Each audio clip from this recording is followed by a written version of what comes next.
संपन्न होता है। आकाशवाणी का ये देहरादून केंद्र है FM 100.5 मेगाहर्ट्ज पर। 8 बज चुके हैं। अब लीजिए प्रस्तुत है कथा सागर, जिसके अंतर्गत आप सुनेंगे श्री सुबोध कुमार सिन्हा की कहानी। शीर्षक है बस यूं ही।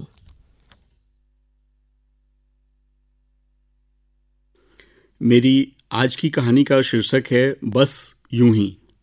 अगर किसी विवाहित लड़की का मायका और ससुराल एक ही शहर में हो, मसलन उत्तराखंड की राजधानी देहरादून की बात करें, तो मान लेते हैं कि मायका माता मंदिर रोड में और ससुराल राजपुर रोड में है, लगभग 4-5 किलोमीटर की दूरी।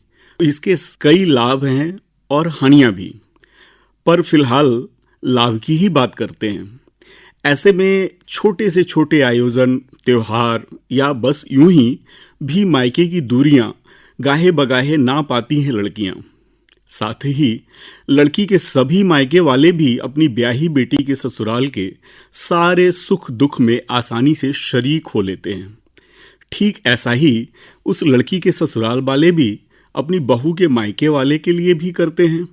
बराबर आने जाने से उनकी आपसी औपचारिकताएं भी कम हो जाती हैं। सब लगभग घुल मिल से जाते हैं शायद। ऐसे ही लाभ का लाभ उठाते हुए एक शाम हम सपरिवार, मेरी अम्मा, पापा, तथाकथित अर्धांगिनी, तथाकथित इसलिए कह रहा हूं कि मेरे बेटे को जन्म देते वक्त इसने अकेले ही प्रसव पीड़ा झेली थी। मुझे तो तनिक भी दर्द नहीं हुआ था। अर्धांगिनी का आधा अंग होने के नाते आधे दर्द में मैं भी तो तड़पता ना। फिर भी यह पुरुष प्रधान समाज इन्हें अर्धांगिनी कहकर भरमाए हुए खुश रखने की कोशिश भर करता है शायद। हाँ, तो मेरी अम्मा, पापा, अर्धांगिनी और मेरा 5 साल का बेटा भी था, सोमू। हम सभी पांचों लोग माता मंदिर रोड अवस्थित अपने घर से अपनी छोटी बहन मधुलिका के राजपुर रोड स्थित ससुराल, उसके छोटे बेटे दीपू के 3रे जन्मदिन के अवसर पर आए हुए निमंत्रण के कारण गए थे। कुछ ही देर में हम पांचों सार्वजनिक वाहन से उतरकर मधुलिका के घर के बाहरी मेन गेट को खोलते हुए उसके घर के अंदर प्रवेश किए। जूली, उसके घर की पालतू कुतिया, गेट खुलने की आवाज सुनकर जोर जोर से भौंकने लगी। तभी अमर जी, छोटी बहन के पति यानी हमारे बहनोई, जूली को पुचकार कर शांत कराए। फिर अम्मा पापा का पांव छूकर आशीर्वाद लेते हुए हम लोगों को मुस्कुराकर अंदर की ओर ले गए। घर का अतिथि कक्ष रंगीन गुब्बारों और फीतों से सजा हुआ था। दीवार पर थर्मोकोल से बना हुआ अंग्रेजी में हैप्पी बर्थडे दीपू लिखा हुआ चिपकाया हुआ था। सभी वयस्क और युवा लोग अपने अपने हमउम्रों से गपशप में मशगूल हो गए और बच्चे धमाचौकड़ी में। खुशी के माहौल में व्यस्तता और गपशप के कारण रात के कब 10 बज गए पता ही नहीं चला। वो तो सभी में खलबली तब मची जब सबको पता चला कि 3 वर्षीय दीपू घर आए अतिथि बच्चों के साथ खेलता खेलता थक कर सो गया था। मासूम। दरअसल बहन के ससुराल वाले दीपू के डॉक्टर अंकल की प्रतीक्षा कर रहे थे। डॉक्टर अंकल मतलब दीपू के फूफा जी, मेरी छोटी बहन मधुलिका के नंदोई अर्थात उस घर के दामाद। ये अंग्रेजी भाषा भी ना बहुत ही कंजूस है, नहीं क्या? अब देखिए ना, चाचा, मामा, मौसा, फूफा सभी के लिए बस एक ही शब्द अंकल। बहनोई और साला दोनों के लिए ही ब्रदर इन लॉ। अरे साथ ही हमारे समाज में एक ये भी चलन है कि जब परिवार का कोई सदस्य बड़े ओहदे पर होता है तो परिवार, मोहल्ले या जान पहचान वालों के बीच उसके संबोधन के लिए नाम गौण हो जाता है और उसका पद ही मुखर हो जाता है। जातिवाचक संज्ञा ना जाने कब खुद ब खुद व्यक्तिवाचक संज्ञा बन जाता है। मसलन वकील चाचा, इंजीनियर मामा, डॉक्टर मौसा, दारोगा बबुआ इत्यादि। पता चला था कि बस कुछ ही देर में दीपू के डॉक्टर अंकल आज शाम वाले अपने आखिरी मरीज का ऑपरेशन करके आने ही वाले थे। कुछ ही देर में वे, जो इस शहर के नामी सर्जन हैं और अपने निजी अस्पताल के ऑपरेशन थिएटर से निकलकर अपनी कार से सपत्नीक सीधे उत्सव में पहुंच भी गए थे। 3 वर्षीय दीपू को बहुत मुश्किल से जगाया गया। Happy birthday to you Deepu के समवेत समूह गान और तालियों के बीच जन्मदिन के लिए शहर के एक नामी ब्रांडेड बेकरी वाले के वातानुकूलित शोरूम से आया हुआ केक कटवाया गया। लगभग ऊँघते हुए दीपू के साथ आए हुए बच्चों में से अब तक के जागे बच्चों का डांस, गुब्बारा फोड़ना, फोटोग्राफी, गिफ्ट का लेना देना और अंततः स्पेशल पार्टी वाली डिनर के बाद रिटर्न गिफ्ट की औपचारिकता पूरी की गई थी। फिर धीरे धीरे okay, bye bye, good night के साथ सारे मेहमान विदा होने लगे। रात का 11 बज चुका था। हम 5 लोग, मैं, पत्नी, सोमू, अम्मा और पापा, हम सभी भी अब सार्वजनिक वाहन से राजपुर रोड से माता मंदिर रोड अपने घर के लिए रास्ते में पार्टी और डिनर की प्रशंसा आपस में ही करते हुए लौट पड़े थे। मेरा बेटा सोमू गोद में ही सो चुका था। घर आकर उसे जगाया गया। बिस्तर पर सोने से पहले पार्टी वाला कपड़ा बदलते समय 5 वर्षीय सोमू ने मुझसे अचानक एक सवाल पूछकर मुझे किम कर्तव्य विमूढ़ कर दिया। उसने पूछा, पापा, पिछले महीने हम, आप और मम्मी जब मामा जी के घर दिल्ली गए थे, चिंटू भैया, चिंटू मैं मेरा भाई है सोमू का, चिंटू भैया के बर्थडे में, तब तो केक काटने के समय आपके वॉशरूम से निकलकर आने तक की प्रतीक्षा भी नहीं की गई थी। आप भी तो दीपू भैया के डॉक्टर अंकल की तरह चिंटू भैया के फूफा जी हैं, है ना? फिर ऐसा अंतर क्यों पापा? मैं निरुत्तर मौन सामने बैठा था। बतलाइए ना पापा।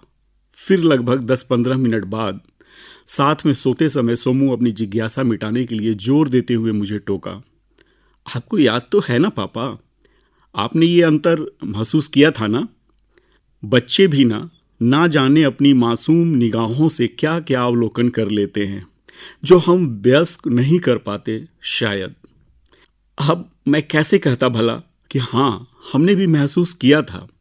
पिछले माह हम तीनों, यानी मैं, मंजरी और सोमू, मंजरी के बड़े भैया के छोटे बेटे चिंटू के चौथे जन्मदिन के उत्सव में शामिल होने बस द्वारा देहरादून से दिल्ली अवस्थित रेलवे विभाग के उनके बंगलानुमा सरकारी आवास पर गए थे। दरअसल दिल्ली भारतीय उत्तर रेलवे का मुख्यालय है। देहरादून से देश की राजधानी दिल्ली की सड़क मार्ग से दूरी लगभग 200 किलोमीटर है। सोमू के मामा जी के सरकारी आवास के मेन गेट पर अंग्रेजी में उनके नाम की तख्ती टंगी थी, श्री अमिताभ श्रीवास्तव, IRAS ऑफिसर, मतलब Indian railway accounts service officer, भारतीय रेलवे लेखा सेवा अधिकारी। अपने कुछ हजार की तनख्वाह वाली प्राइवेट नौकरी से बड़ी मुश्किल से सारे घरेलू खर्चे के बाद किसी आकस्मिक आवश्यकता के लिए कुछ जमा की गई राशि से अपनी हैसियत के पैमाने के अनुसार बर्थडे वाले भतीजे चिंटू के लिए एक साधारण सा खिलौना उपहार स्वरूप और औपचारिकता के लिए थोड़ी सी मिठाइयाँ लेकर जा रहे थे हम लोग। रास्ते में आम दिनों की तरह ट्रैफिक जाम के कारण उनके सरकारी आवास तक जाने में कुछ ज़्यादा ही विलम्ब हो गया था। बस की यात्रा और मई जून की गर्मी से चेहरे व शरीर पर रास्ते भर के धूल, पसीने और थकान, इनको मिटाने के लिए हम तीनों बारी बारी से उनके वॉशरूम में गए थे। सबसे पहले सोमू, फिर मंजरी और सबसे अंत में आते ही पेश की गई गर्मा गर्म चाय और कुछ नमकीन को उदरस्त करके मैं गया था वॉशरूम में। मैं अभी वॉशरूम में ही था कि चिंटू के birthday cake happy birthday to you Chintu के समूह गान और तालियों की आवाज़ के साथ कटने का आभास मिला था। मैं जब तक मुंह हाथ पोंछ कर बाहर आता तब तक आधा से ज़्यादा केक मेहमान लोगों में उपस्थित वयस्क, युवा और बच्चों में बंट चुका था।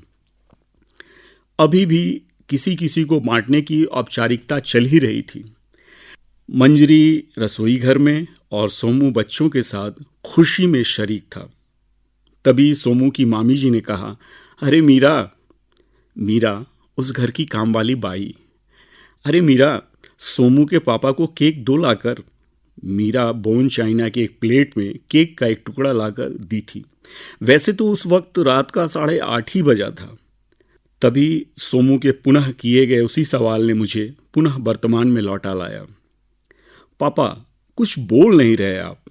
अपनी जिज्ञासा शांत हुए बिना चैन से नहीं बैठने वाली अपनी आदता अनुसार, चाहे विषय कोई भी हो, पाठ्य पुस्तक की हो या फिर थोड़ी बहुत उसकी समझ में आने वाली दुनियादारी की, सोमू मेरे नज़रअंदाज करने पर भी मुझे फिर से टोक दिया।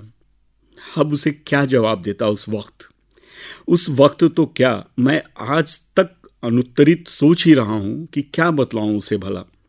आप में से कोई बुद्धिजीवी जो बतला सके मेरे बेटे सोमू को, जो आज 25 वर्ष का हो चुका है, कि बर्थडे केक काटने के समय समाज में किस रिश्तेदार या परिचित की प्रतीक्षा की जाती है या किसकी नहीं, किसके सामने होने पर ही केक कटता है और किसके ना भी होने से चलता है। प्रतिक्रिया में ही सही कृपया आप श्रोतागण बतलाइएगा जरूर, ताकि मैं देर से ही सही सोमू के मन में और मेरे भी मन में हो रहे उथल पथल को संतुष्ट और शांत कर सकूं। आपके सही उत्तर की प्रतीक्षा में मैं और मेरा सोमू, बस यूं ही।